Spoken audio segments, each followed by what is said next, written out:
Abra sua Bíblia comigo, Evangelho de Jesus, segundo João, capítulo 8.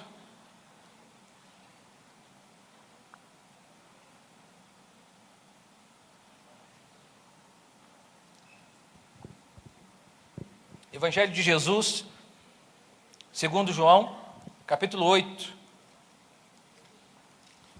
Nós vamos ler do verso 1 ao 11. A pergunta que eu faço para você nessa noite é: como acertar depois que você já errou? Como acertar depois que você já errou? Nós estamos vivenciando na igreja uma série simples e extraordinária.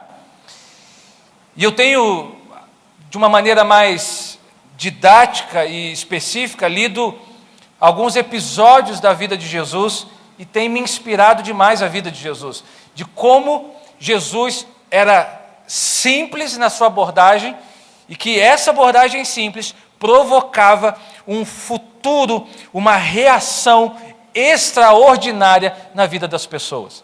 Você vai perceber nesse texto a simplicidade de Jesus em tratar com o erro, com as falhas, com as culpas. Você vai perceber nesse texto a maneira simples que Jesus trata com pessoas e de como ele libera uma reação, um futuro extraordinário na vida das pessoas às quais ele se relacionava.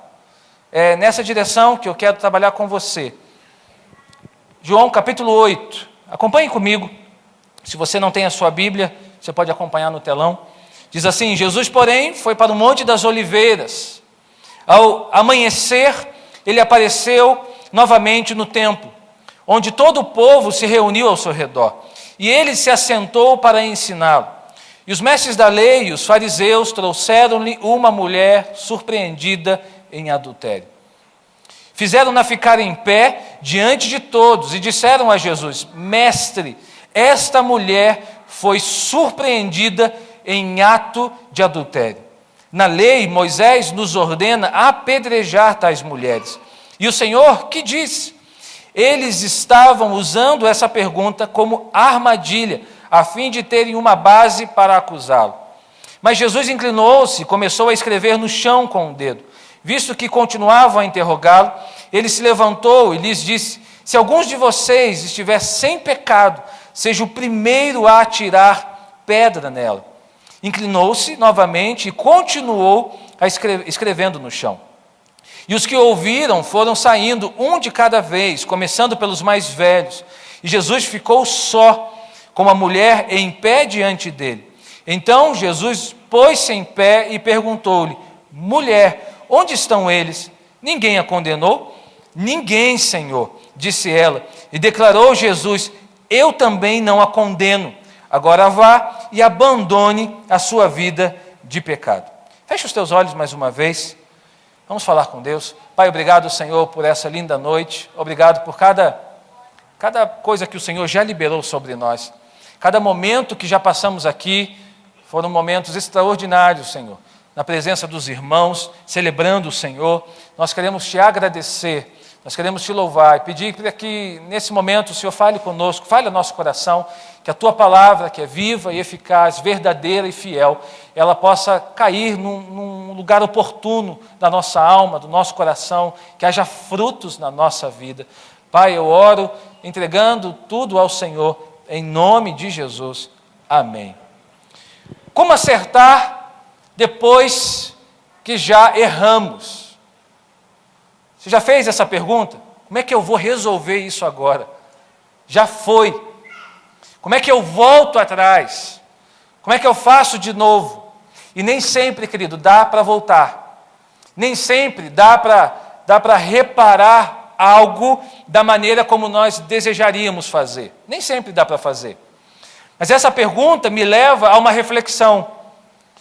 Ela está relacionada à maneira como você encara as suas falhas, a maneira como você está disposto a recomeçar a cada momento que você falhou, a maneira como você está disposto a recomeçar diante de um erro, diante de um fracasso. Você já fracassou em algum momento na sua vida? Já vivenciou algo que você gostaria que fosse de outra forma, que você gostaria que fosse de outra maneira?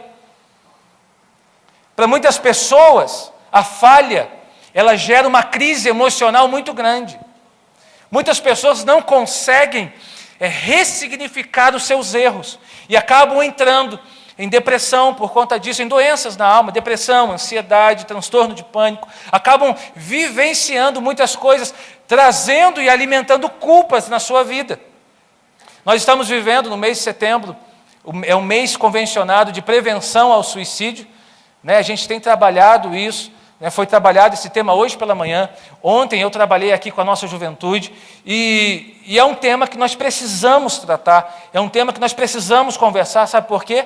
Tem muita gente que não consegue dar um novo significado na sua vida e por isso acaba encontrando a única saída, a saída da morte, ou pensando na morte como a única saída da sua vida. Isso é muito sério. A cada 40 segundos uma pessoa se suicida no mundo. Só nesse pouco tempo que a gente está conversando, muitos já intentaram contra a sua própria vida e já buscaram essa solução como definitiva. Isso é muito sério. Isso não é algo que nós devemos brincar. E precisamos quebrar todo e qualquer tabu que existe nesse tema. E eu falo isso com muita liberdade e tranquilidade, porque eu entendo que a palavra de Deus, ela tem direções claras para todos os momentos da nossa vida. Mas você viu como é importante você ressignificar os seus erros? É importante você trazer luz sobre os momentos que você falhou, sobre os momentos que você, quem sabe, não agiu como gostaria, agiu de uma forma equivocada. E tem muita gente, por não conseguir fazer isso, paralisa no erro, paralisa na frustração, paralisa na autopunição, na autocondenação, e por conta disso, acaba reproduzindo esse comportamento na vida das pessoas. Ela se pune e pune as pessoas, ela se condena e condena as pessoas também. Muitas vezes nós reproduzimos o que nós encaramos como algo muito difícil para nós. Muitas vezes nós reproduzimos o que nós mais odiamos em nós. Isso acabamos transferindo isso nos nossos relacionamentos e na nossa vida. Mas eu tenho uma coisa para dizer para você nessa noite. Se você é marcado por uma falha, se você é marcado por um erro, se você é marcado por um fracasso, quem sabe um fracasso na sua vida conjugal, quem sabe um fracasso em algum relacionamento, quem sabe um fracasso nos negócios, quem sabe alguma coisa não deu certo para você, eu tenho algo para dizer para você: há um novo começo estabelecido para a sua vida, em Jesus. Eu tenho algo para dizer para você: apesar de você ser fracassado, você não é o seu fracasso. Apesar de você ter fracassado, você não é o seu fracasso. Apesar de você ter errado, você não é o seu erro. Existem novas oportunidades que estão abertas sobre nós, vindas da parte de Jesus para a nossa vida. A vida com Jesus é uma vida de restauração e de novos começos. Amém, querido? Você pode dizer isso comigo? Diga: Jesus tem novos começos para mim. Jesus não veio ao mundo para julgar suas falhas. Jesus não veio ao mundo para julgar os seus erros, mas Ele veio ao mundo para salvar você.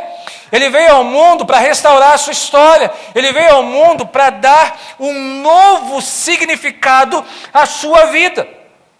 E Ele não vai ficar remoendo as suas falhas. Ele não vai ficar remoendo os seus erros.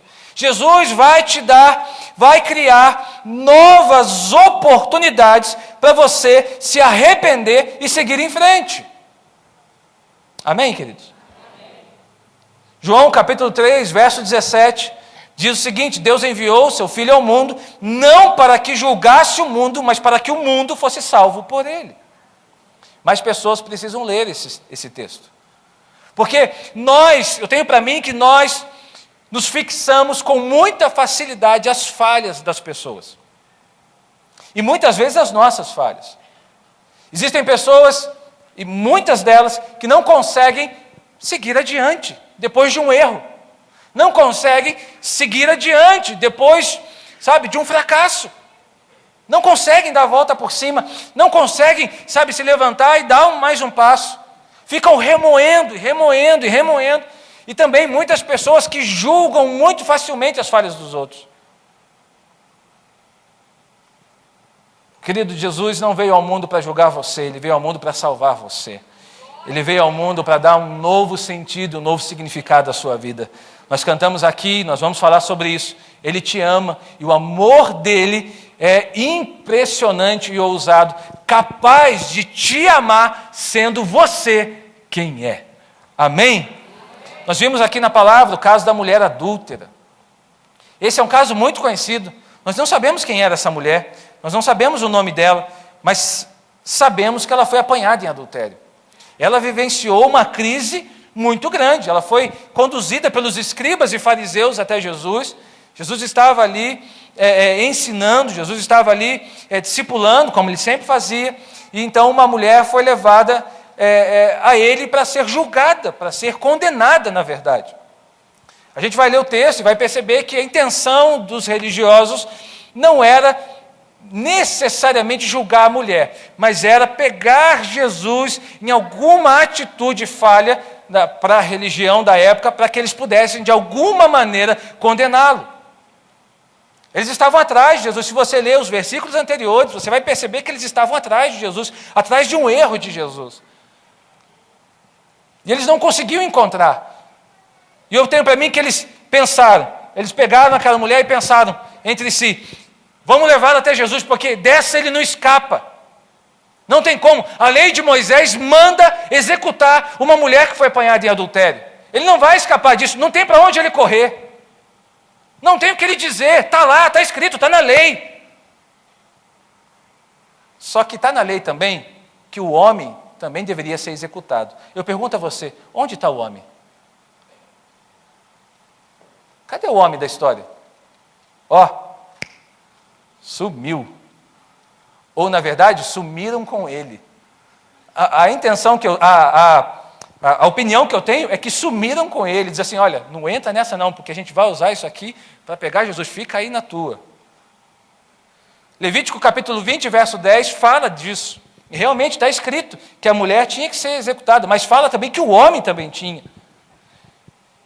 Uma sociedade machista como aquela, patriarcal, onde toda a base está formada no homem, a mulher era muito desprezada. A mulher era usada como um objeto. E essa mulher é levada sozinha, até Jesus, para que Jesus então julgasse, executasse a sentença. Olha que coisa horrível, olha que coisa assim, sem nexo algum, por parte das pessoas que eram conhecidas como os religiosos. E eu pergunto a você, querido, diante da problemática, diante da situação que foi apresentada a Jesus, eu pergunto a você, qual foi a reação de Jesus? O que ele fez? Pode falar.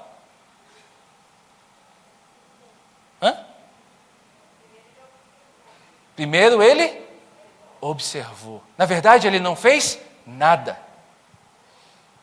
Na verdade, a reação dele, a primeira reação dele foi nenhuma. Foi não ter reação.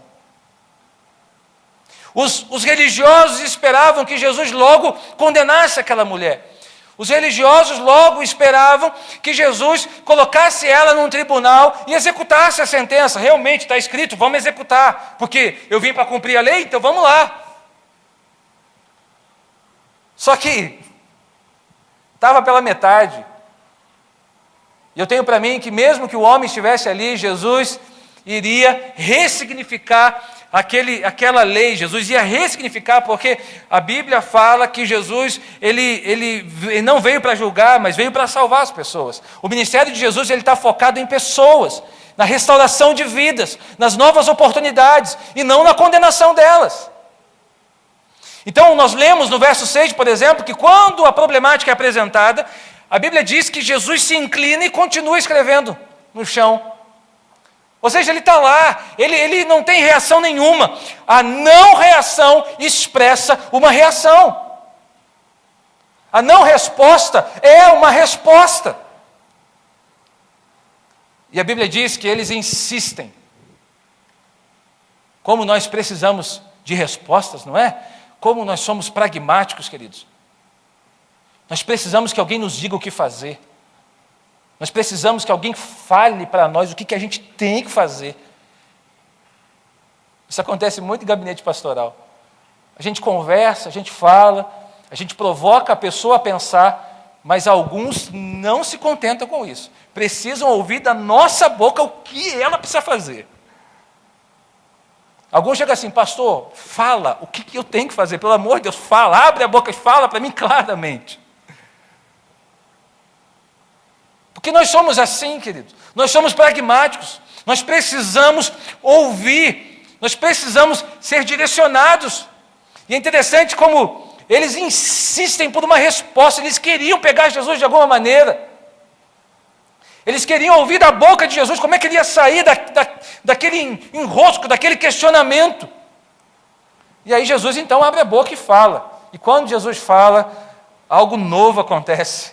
Todas as vezes que Jesus se manifesta, algo novo acontece. Todas as vezes que Jesus se coloca numa posição de intervenção na história, algo novo acontece na terra. Jesus então fala e libera assim, olha, tudo bem, vocês querem que eu imite a minha opinião? Então beleza. Pode atirar, mas começa atirando aquele que não tem pecado algum. Atira a primeira pedra, aquele que não tem pecado algum. Aquele que está livre de pecado. Aquele que não peca em momento nenhum, que tem a consciência liberada para atirar. Pode atirar a primeira pedra. A Bíblia diz que ninguém faz isso. Ou seja, o que Jesus faz? Jesus inverte a história. Eles levam a mulher para ser acusada e Jesus, com uma direção, coloca eles em autoacusação. Eles mesmos se acusam. Sem ele condenar a mulher e sem condenar as pessoas. Sem condenar os religiosos. Jesus, com uma frase, inverte. Na posição de acusadores, eles se colocam na posição de acusados, mas não acusados por Jesus, mas acusados por eles mesmos, pela própria consciência deles. Porque eles sabiam que não estavam em condições de julgar aquela mulher. Quem sabe até o homem, o dito cujo, nós não sabemos quem é, que estava com ela, quem sabe ele estava até no meio ali, só vendo o que ia acontecer. E aí o verso 11, Jesus se volta para a mulher, levanta, estende a mão para ela, e a Bíblia fala que ele diz assim, agora vá e abandone a sua vida de pecado. A maneira como Jesus tratou essa situação tão complicada, me ensina muitas coisas, me ensina muitas lições. A história dessa mulher é uma história de restauração e de novos começos. Deixa eu repetir uma coisa para você, querido. Deus tem novos começos para a sua vida hoje. Deus tem novos começos para você. Deus tem novos começos para a sua família. Deus tem novos começos para a sua história. Quem sabe você não vem de uma história de erro. Quem sabe você vem de uma história difícil, de uma história adversa, de uma história, como eu disse, de fracassos, de uma história complicada. Quem sabe você vem de uma história entristecida por muitas situações, mas em nome de Jesus, como foi com essa mulher, Jesus tem novos começos para a sua vida. Existe esperança, existe uma porta que ainda não se abriu e que pode ser aberta. Existe algo que ainda não aconteceu, mas que uma palavra de Jesus do céu, algo novo pode acontecer na sua vida na terra. Existe ainda algo que Deus não fez e que pode fazer na sua vida, querido. Porque Deus é um Deus de novos começos, Deus é um Deus de restauração, Deus é um Deus de novas oportunidades. Ele morreu na cruz para que você tivesse vida, Ele morreu na cruz para que você estivesse aqui e tivesse uma nova oportunidade na terra. Aleluia! Nós não podemos receber a nossa história como uma história errada. Você não é um erro, você é filho e filha amada do seu pai, e Ele tem uma nova história para você, uma história linda com a sua vida. Amém? Vamos ao texto. Quero liberar para vocês alguns princípios para viver novos começos na nossa vida. Para que a gente não se martirize demais, para que a gente deixe de lado o peso grande da culpa, das falhas, dos erros que enfrentamos ao longo do caminho. Certamente você já errou em algum momento, certamente você ainda vai errar em alguns outros momentos na sua vida, mas como seguir adiante, como viver novos começos? Hoje é dia de Santa Ceia, a Santa Ceia aponta para um novo começo, a Santa Ceia aponta para uma nova direção. Então, em nome de Jesus, aprenda com esses princípios. Deixa eu falar aqui com o povo que está nos vendo pela internet. Talvez você que está me ouvindo aqui, onde você estiver, você já viveu erros na sua vida, mas escuta o que eu estou dizendo, querido. Deus tem novos começos para você também. Onde você estiver, no trabalho, no hospital, em casa, no seu escritório, escute, por favor, Deus tem novos começos para você.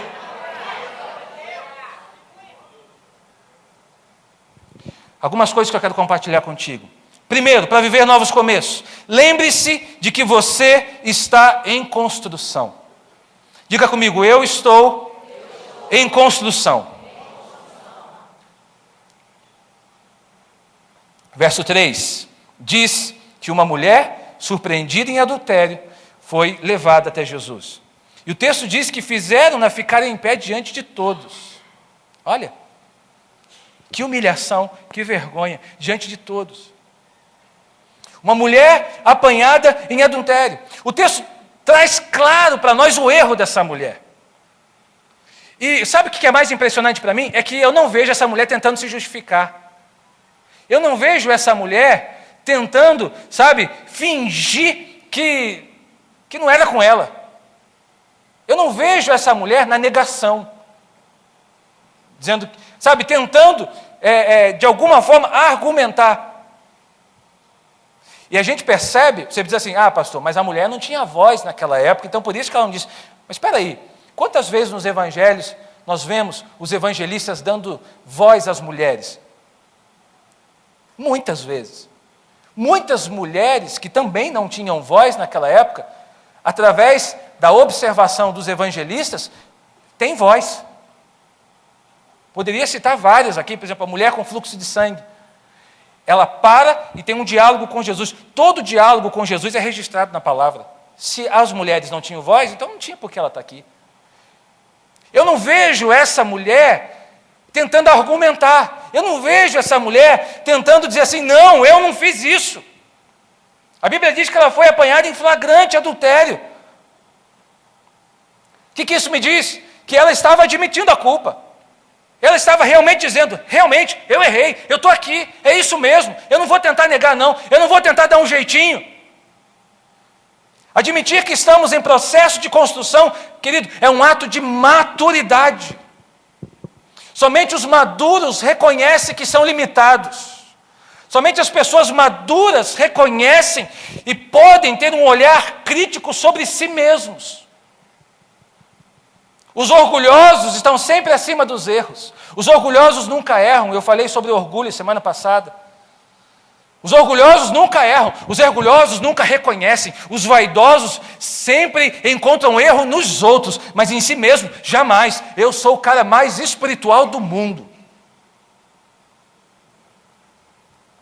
Eu sou o único que ora, eu sou o único que jejua, eu sou o único que vive em santidade, eu sou o único que não peca. Assim são os vaidosos, assim são os orgulhosos, assim são os religiosos.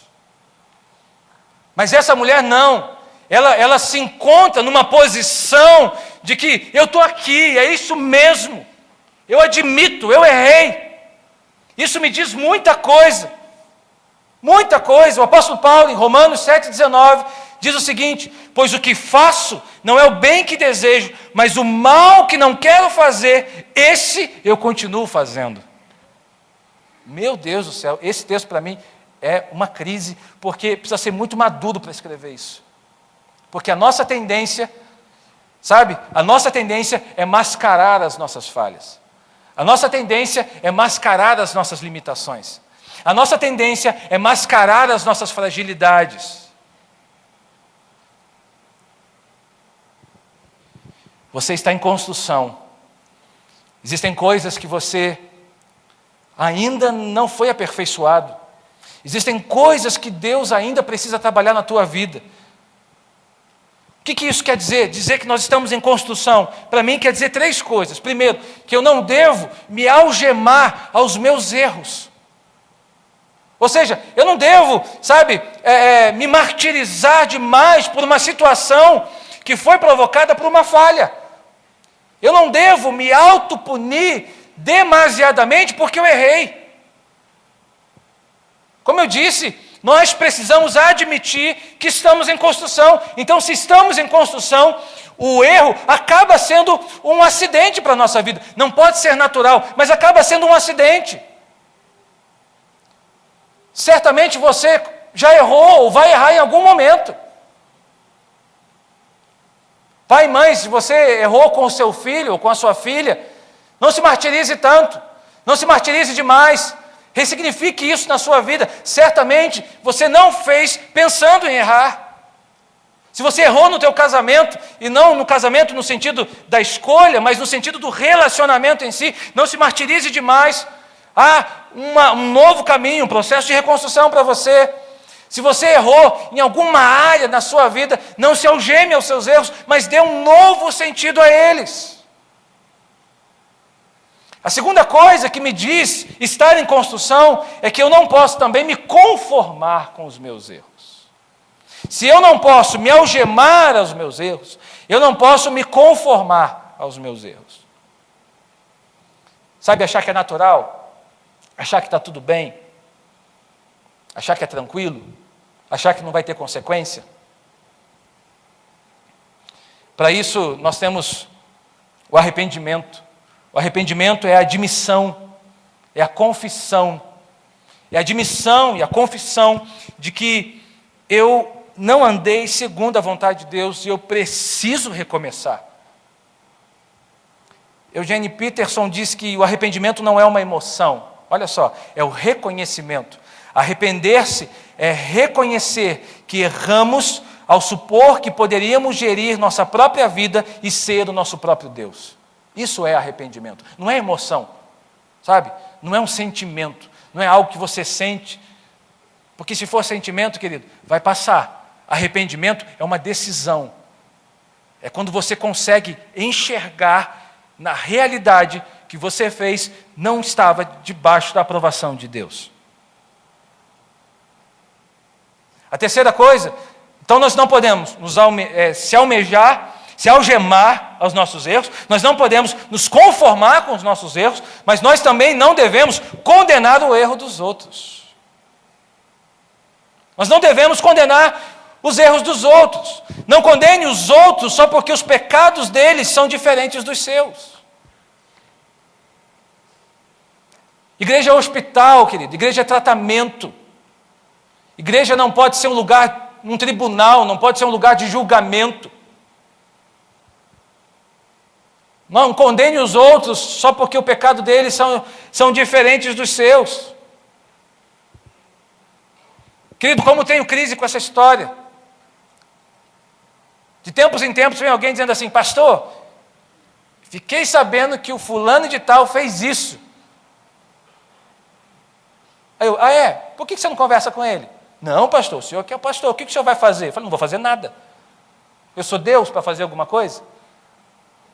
Se Jesus não fez, eu vou fazer? Não, eu posso chamar essa pessoa, eu posso conversar com ela, eu posso aconselhá-la, eu posso discipulá-la, eu posso oferecer ajuda, mas eu não vou fazer o que você está pensando. O que a pessoa está pensando? Bota no banco, pastor. Exclui da igreja, bota em disciplina. Bota lá no altar, bota uma camiseta nele assim, escrito assim, em disciplina. Para todo mundo saber, pastor, que aquela pessoa está em disciplina. Não condene o pecado dos outros, porque o nome é diferente dos que você comete. Porque ele cometeu algumas coisas que têm nomes diferentes do que você já fez, ou do que você ainda faz.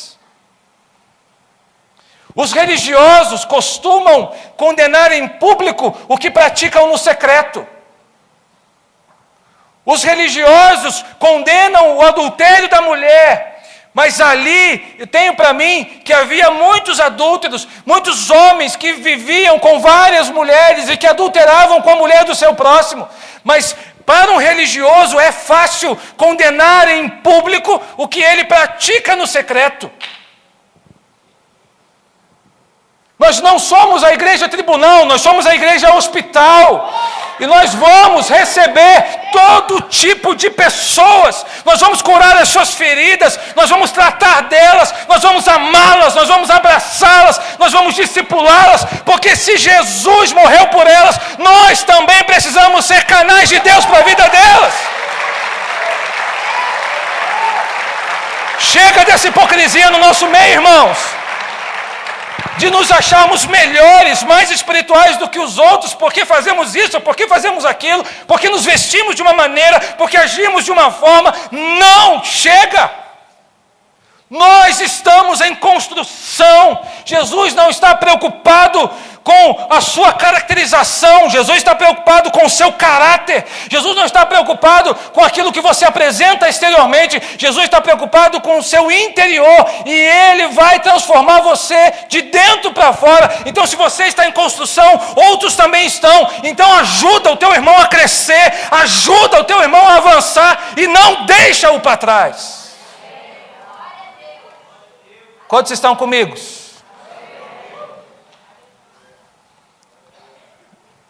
Então, em nome de Jesus, nessa semana, busque os soldados feridos.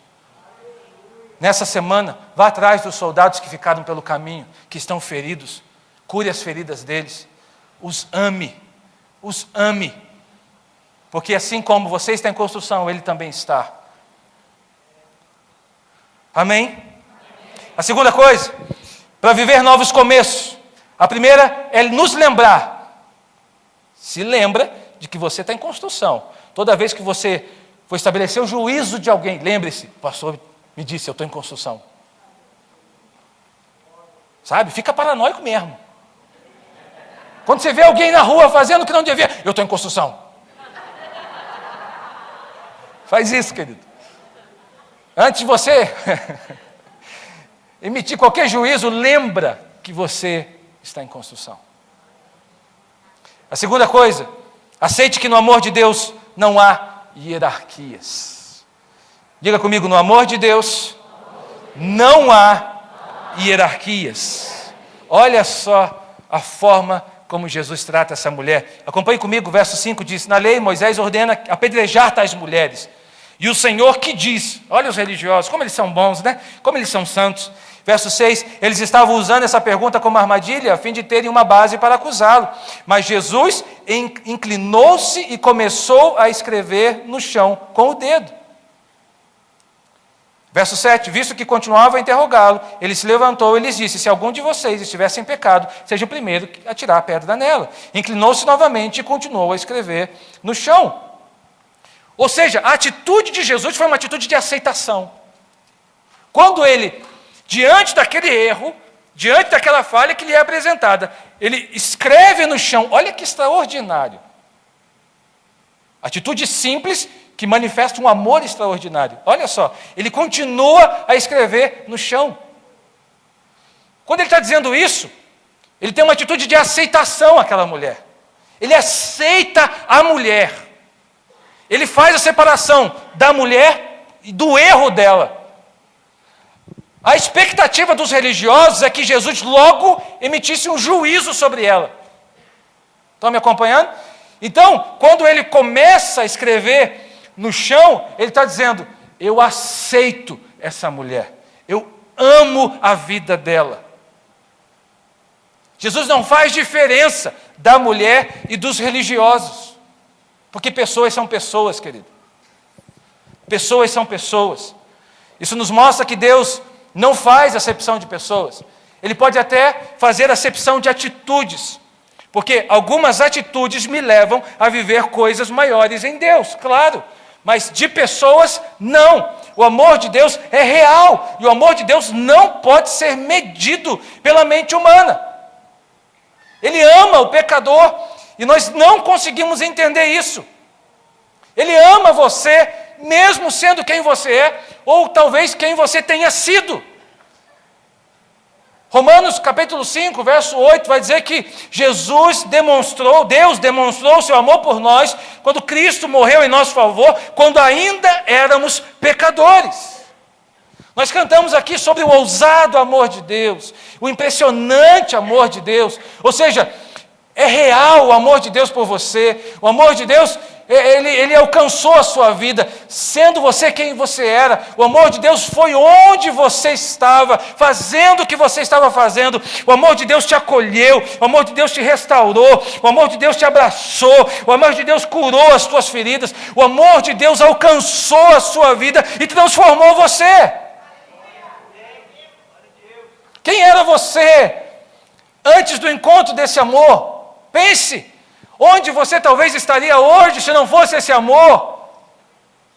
Se não fosse Deus amando você, algo que você não merecia, mas você recebeu, algo que você, não conquistou, mas foi conquistado por você, algo que você não recebeu porque você encontrou, mas você foi encontrado por esse amor. Mas por que algumas pessoas insistem então em viver, na escravidão, na punição? Porque se o amor de Deus já nos encontrou, se o amor de Deus já está disponível a nós, por que será que algumas pessoas simplesmente não conseguem viver o perdão de Deus? Viver livres nesse amor? Se fixaram na culpa, se fixaram na frustração, se fixaram no fracasso. Pedem perdão a Deus 30 mil vezes pelo mesmo pecado. Pecam na segunda, mas passam a semana inteira pedindo perdão pelo pecado da segunda, sendo que até o domingo já surgiram novos. Não conseguem viver intensamente a plenitude do amor. E como eu disse, sabe o perigo dessa história? É que a gente reproduz essa identidade. Quando nós somos escravos, nós reproduzimos escravidão. Quando nós nos punimos, nós reproduzimos punição. O que nós fazemos conosco mesmo, nós reproduzimos na vida das pessoas. Então, certamente, se você conhece alguém que cobra demais atitudes tuas, é porque, na verdade, essa pessoa, ela não dá conta das suas próprias atitudes. Por isso que ela cobra. Por isso que ela precisa, de alguma forma, jogar, transferir isso que para ela não é muito bem resolvido. Querido, em nome de Jesus, descanse no amor. Você não precisa fazer nada para Deus te amar. Ele já te ama, Ele já é bom. A bondade dEle alcança a sua vida, sendo você quem você é. Você não precisa impressionar Deus, você não precisa fazer cambalhotas para Deus olhar para você, você não precisa vestir uma roupinha bonita para que Deus olhe para você, você não precisa, tomar alguma atitude para que Deus mude para com você. Não, Ele já morreu por você, todo o amor dEle já está disponível à sua vida. Então, por favor, viva uma vida liberta pelo amor de Deus. Deus ama o pecador. Deus não se relaciona com o pecado, mas se relaciona com o pecador, se relaciona com gente. É impressionante como a postura de Jesus traz à luz a humanidade das pessoas. É impressionante como a postura de Jesus ressalta a limitação humana, ressalta quem nós somos. E mesmo assim, Jesus ainda decidiu morrer por nós. Mesmo assim, nós estamos aqui há mais de 2000 anos depois, celebrando a vitória de Jesus sobre a morte, celebrando a ressurreição. Estamos aqui num domingo de Santa Ceia, declarando que Jesus nos ama, que o amor dele nos alcançou e que a nossa identidade, a identidade que Ele nos deu, é a identidade do amor. E essa é uma escolha de Deus. Deus escolheu amar você e nada pode mudar essa escolha. Deus escolheu amar a sua vida, Deus escolheu te resgatar em amor, Deus escolheu abraçar você, Deus escolheu restaurar você, Deus escolheu te dar uma nova identidade e nada pode mudar essa escolha. A escolha amorosa de Deus é definitiva. Amém? Romanos capítulo 8, versos 37 e 39. Mas em todas estas coisas, nós somos mais do que vencedores por meio daquele que nos amou. Somos mais que vencedores. Diga, eu sou mais que vencedor. Fala, eu sou mais que vencedor. Mas não porque você é bom, ou porque você é forte, ou porque você conhece muitas coisas. Não, a Bíblia diz que nós somos mais do que vencedores por meio daquele que nos amou. Porque eu estou convencido de que nem morte, nem vida, nem anjos, nem demônios, nem o presente, nem o futuro, nem quaisquer poderes, nem altura, nem profundidade, nem qualquer outra coisa na criação será capaz de nos separar do amor de Deus que está em Cristo Jesus, nosso Senhor. Então, em nome de Jesus, a partir de hoje, todas as vezes que o diabo vier te acusar, todas as vezes que o diabo vier te condenar, lembra Satanás que você já venceu pelo amor dele. Lembra o diabo de que você é amado, de que Deus resgatou a sua vida, de que Deus te deu uma identidade, de que o amor dele torna você vitorioso, o amor dele torna você quem você é, e você é muito amado pelo seu Pai. Todas as vezes que Satanás vier acusar você com mentiras, lembra ele que, na verdade, quem é o derrotado da história é ele mesmo. Lembra ele, na verdade, que quem se rebelou contra o Pai é ele mesmo. E que você foi resgatado. Você foi restaurado. Há um plano de amor sobre a sua vida. Há um plano de amor que conduz a sua história. Há um plano de bondade e de amor que conduz a sua vida. Em todos os momentos, o amor de Deus está com você. Nos momentos fáceis, nos momentos difíceis, nos momentos alegres, nos momentos tristes, nos momentos tranquilos, nos momentos pesados, em todos os momentos, o amor de Deus está acompanhando a sua vida, está conduzindo você, está te amando, está te abraçando, está restaurando. Você cai, Ele te resgata, você para, Ele diz, meu filho, vem comigo, eu estou aqui, eu te ajudo, eu estou com você, eu te faço presente na sua vida, há uma promessa minha sobre você, eu te amo, eu morri por você e eu tenho uma história para concretizar na sua vida.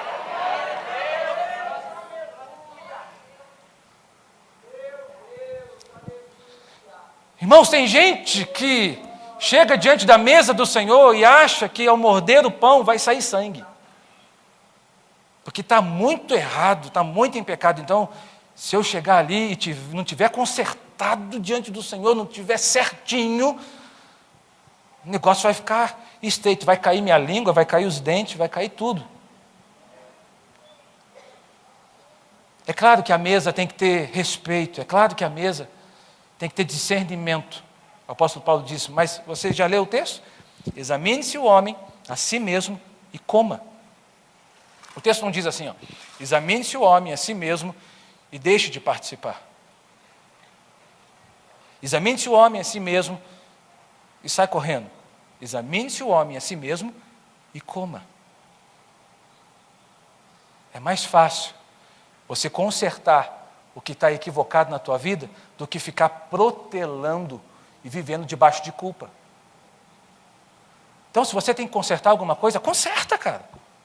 Tem que pedir perdão a alguém? Peça. Tem que se reconciliar com alguém? Se reconcilie.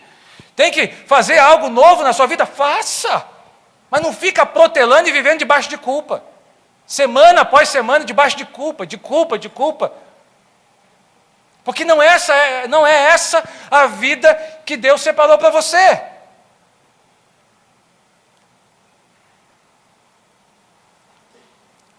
Eu termino com o terceiro princípio. Então nós falamos que nós viveremos novos começos na nossa história, se nos lembrarmos que estamos em construção, se também aceitarmos que no amor de Deus não há hierarquias, Deus não ama mais ou menos ninguém, o amor de Deus é ideal, é leal, é real na vida das pessoas. Em terceiro lugar, olhe para Jesus e comece novamente. Diga comigo, olhar para Jesus e começar novamente.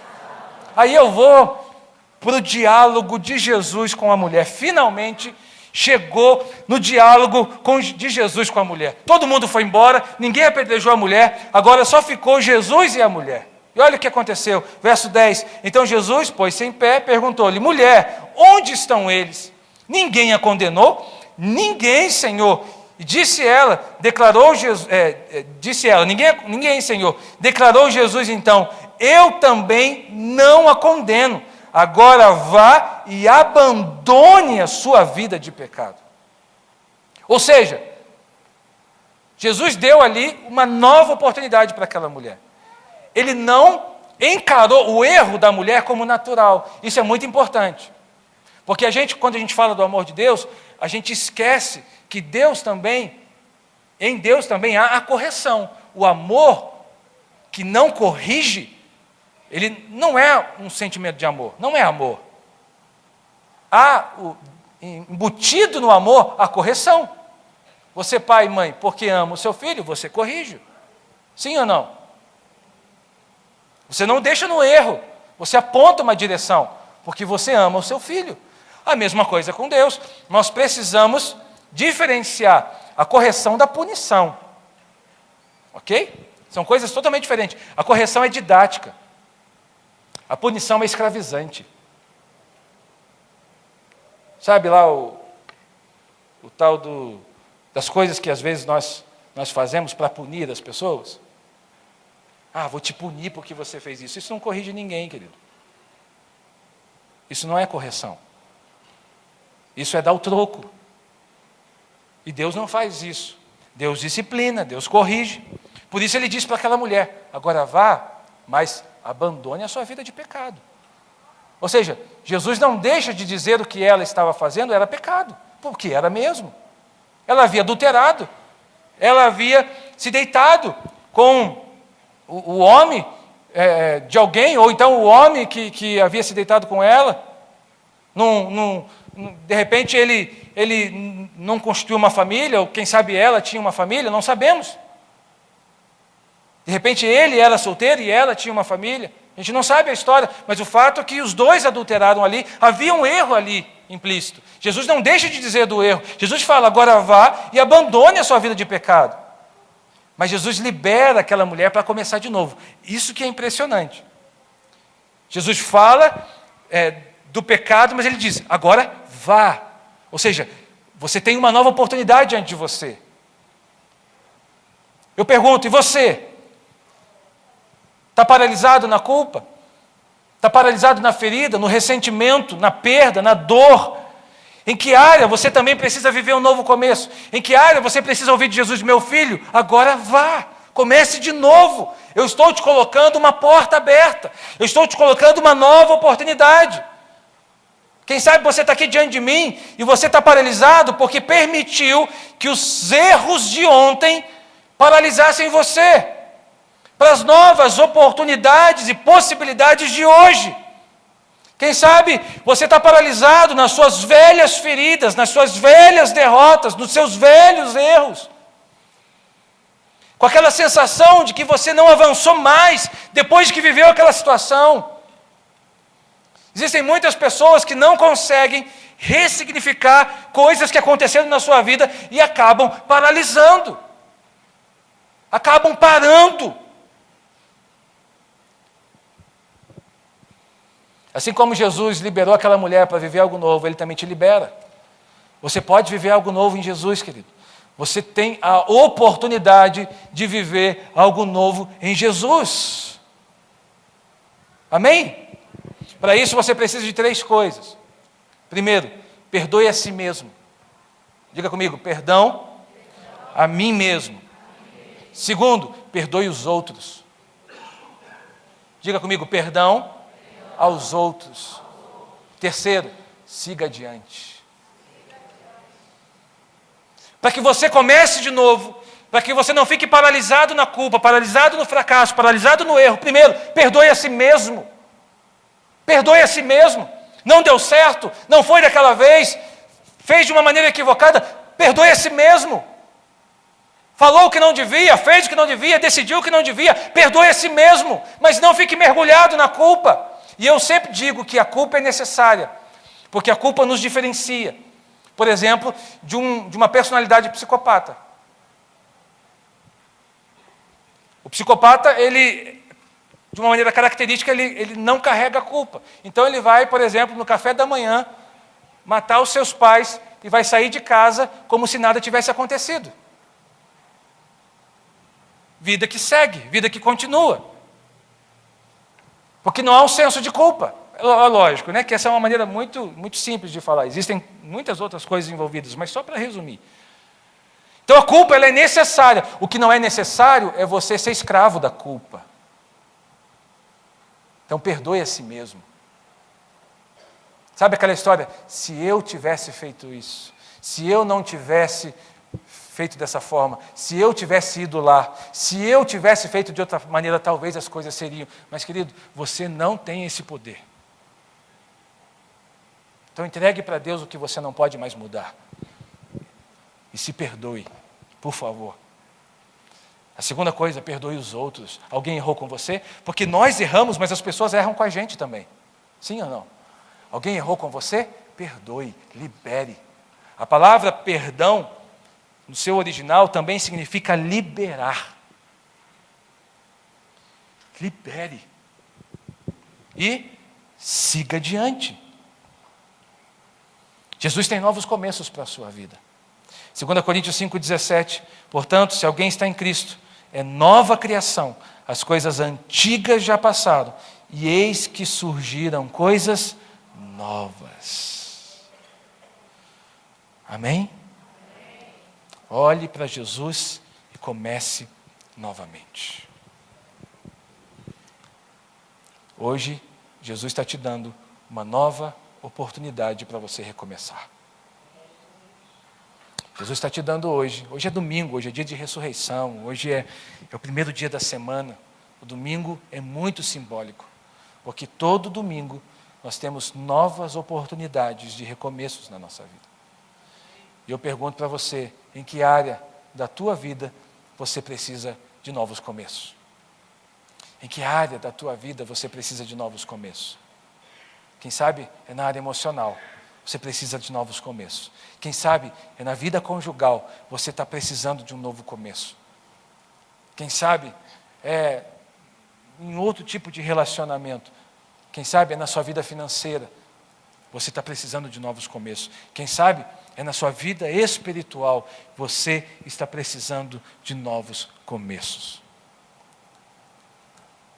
O que você não pode é ficar paralisado quando Jesus está abrindo uma porta para você e está dizendo para você, vamos, comece de novo, eu estou te dando uma nova oportunidade. Amém? Feche os teus olhos.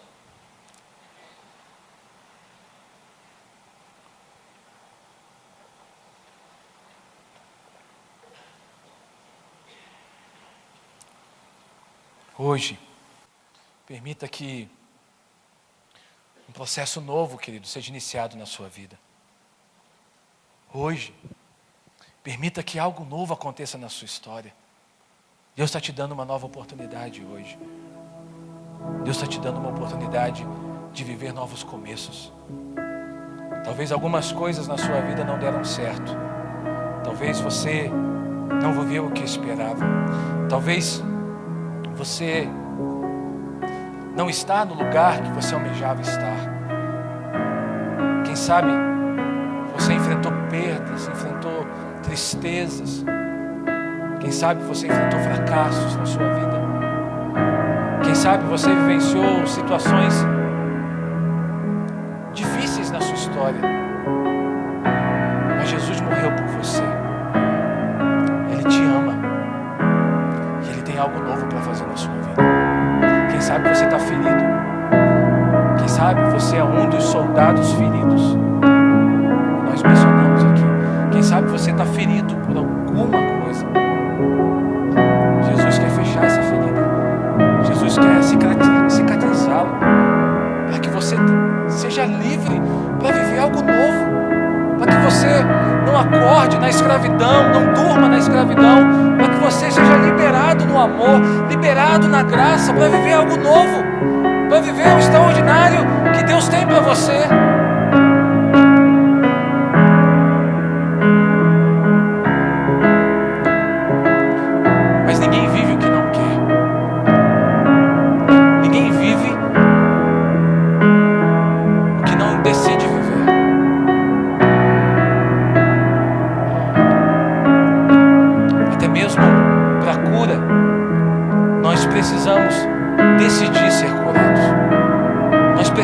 desejar ser curados.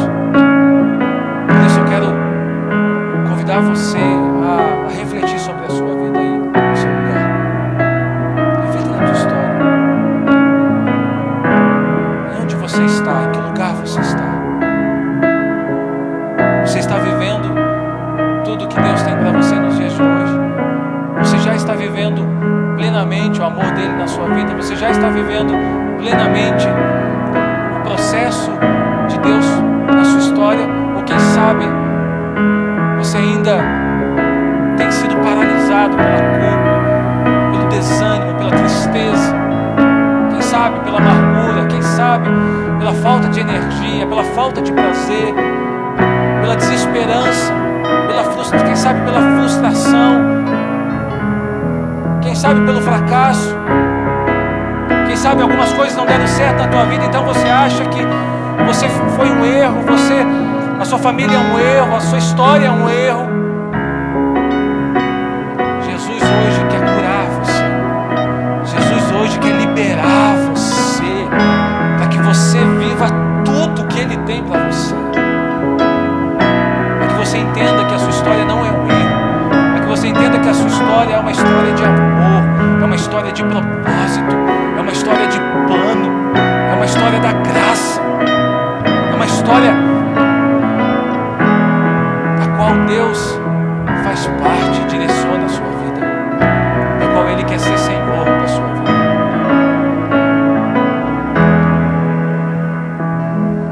Por isso eu quero convidar você, se de alguma forma essa palavra alcança a sua vida nessa noite, em algum aspecto, em alguma área, se de alguma maneira você, sabe, entende que em algum momento, de alguma forma, essa história te alcança, essa palavra te alcança, eu quero convidar você a se colocar de pé onde você está, no seu lugar.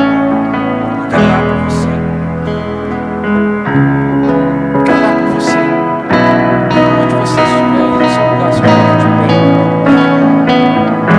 Há uma nova história sendo escrita na sua vida. Há algo novo sendo gerado em você. Há uma nova identidade que Jesus quer fazer. Há uma nova página que Deus quer escrever. Querido, deixa eu dizer uma coisa para você. Nem tudo ainda você viveu. Talvez você veio de um lar difícil, talvez você veio de um lar complicado, mas deixa eu dizer para você, a sua história não acabou, a sua história não terminou. Se você está aqui, é porque ainda alguma coisa Deus tem para fazer na sua vida, é porque ainda alguma coisa Deus tem para fazer em você, alguma coisa Deus tem para fazer na sua vida. Então, em nome de Jesus, comece novamente, tente de novo. Ah, pastor, mas eu já me frustrei, eu já chorei muito por conta disso. Em nome de Jesus, tente de novo. A força que você precisa, você já tem disponível para você, que é a força de Deus. A força que você precisa, ela já está disponível para você. Você não precisa se esforçar, Deus já deu a você. Você não precisa, sabe,